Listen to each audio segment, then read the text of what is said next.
one of the most important, well, there's two things.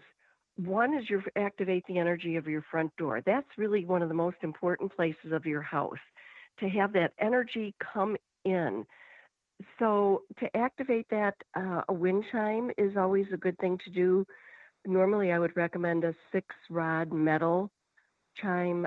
Metal represents communication. So you're actually bringing that communication to your front door. You're bringing that energy of the opportunity to be welcomed into your front door. So that's one of the important things. The other is to have a nice size welcome mat at your front door. Your front door is where all the opportunities come in. So number one, you should probably use your front door. You don't have to use it every day if it's inconvenient. You know, so many of us go through the garage, Mm-hmm. and part of being part of good feng shui is not creating any negative feelings, and you don't want to have to force yourself to go to the front door if it's inconvenient. So if you normally go through the garage, just go and open your front door every once in a while. Let that energy come in. So the top three things to do would be to use or open your front door, to place the wind chime, and then to place the welcome mat. The welcome mat represents the foundation of your life. So it should be solid with no holes in it and about the same size or the same width of your front door. So that's one thing that's important. The other thing that is that I would recommend for the guideline that we use in feng shui is that when you position your bed or your desk, you should always position it with your back to the wall and that you see the door. So in your bed, you know, in your bedroom, your headboard would be against a solid wall. Mm-hmm. It wouldn't be on a, excuse me, it wouldn't be against a window, or it wouldn't be on the same wall as the door.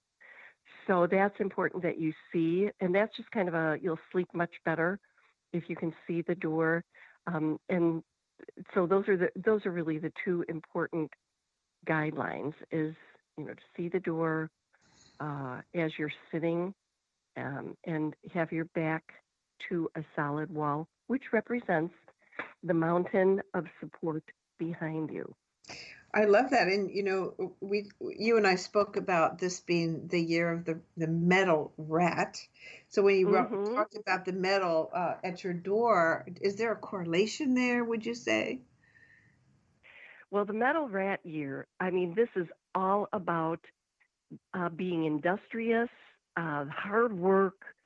You know, the rat is the one that is known for survival. And in the time of crisis, the rat can always find food. And I just thought that was so interesting when Mhm. we're thinking about what is going on with Right. our society right now. But Hmm. yeah, the metal rat, you know, the metal is all about communication, and having that at the front door, you know, you can keep that up every year. It doesn't have. It's not really a direct connection with the metal rat year. The metal does represent communication, but it's so interesting that we've got all of, you know, right now our society is coming kind of to a screeching halt, but it's the year of the metal rat, which is all about communication. So I think we're just going to find communication, you know, in different forms. I think it's going to be just such an interesting year energetically. So we'll Yeah, see what we'll I see just what happens. sent you an email like how do we do social distancing and create community? It's like it's a very interesting contraposition, isn't it? It is.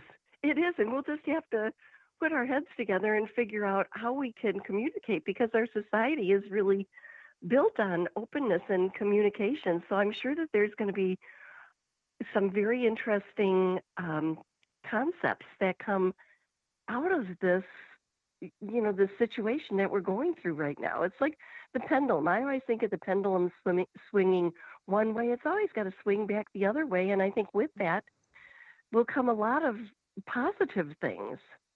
Well, it's just amazing that you mentioned that the metal rat, which is the year we just entered into in February, is about survival, and it's It, like, and people are talking about that right now, aren't they? So, Yes, what does a absolutely. mirror have to do with survival, if anything? Well, the mirror, during in feng shui, they call the mirror the aspirin. It fixes so many different things. So it's like it's the aspirin of the house. But one of the things, mirrors can do so many different things in feng shui and in your house and in your energy.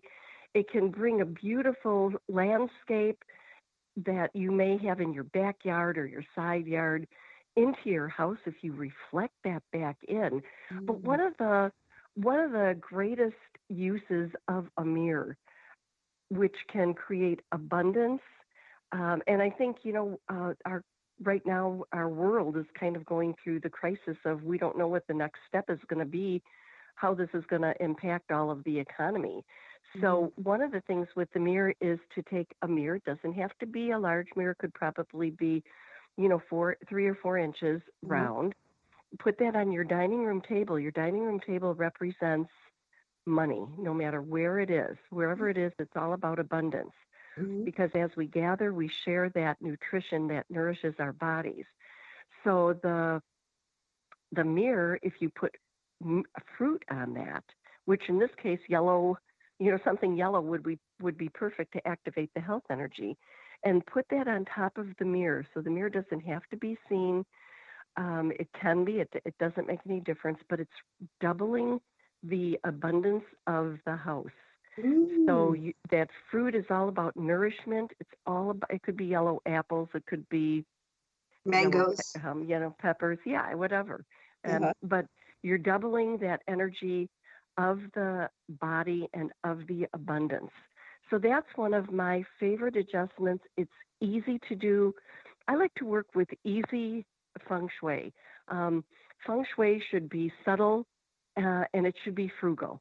You don't have to spend a lot of money on some of these adjustments. You can do things with whatever you have in your home, and they don't, you don't have to have feng shui flutes hanging all over your house. You can do things that are much more subtle so that people don't know that you've used feng shui, if that would be, fit more in line with your design concept.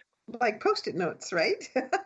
Yeah, post-it notes behind a picture. Nobody Yeah. knows it's there, just you. So, Well, and I yeah, also some of like the your idea of the crystal because I had to do some of that in my office, and I found that Amazon has very inexpensive crystal balls that you can hang from the ceiling and what have you to keep that energy moving. So I was happy about that, not having to spend lots of money, right? yes, yes, that's the mission, and I actually do sell them on my website. I found a manufacturer that I work with because I'm with you. Where if you get it at Amazon or wherever, it doesn't have to be expensive. You can get them for just a couple of dollars. So Wonderful. Well, Lori, how can people get a hold of you? I understand you have a book that you have written. Can you tell us a little bit more about both of those points, please? well, people can get in touch with me through my websites.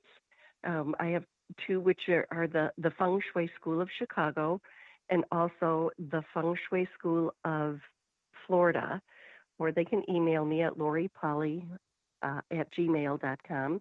Hmm. The book is in the process of being written. It's not published yet, but the title is it coincidence or is it feng shui?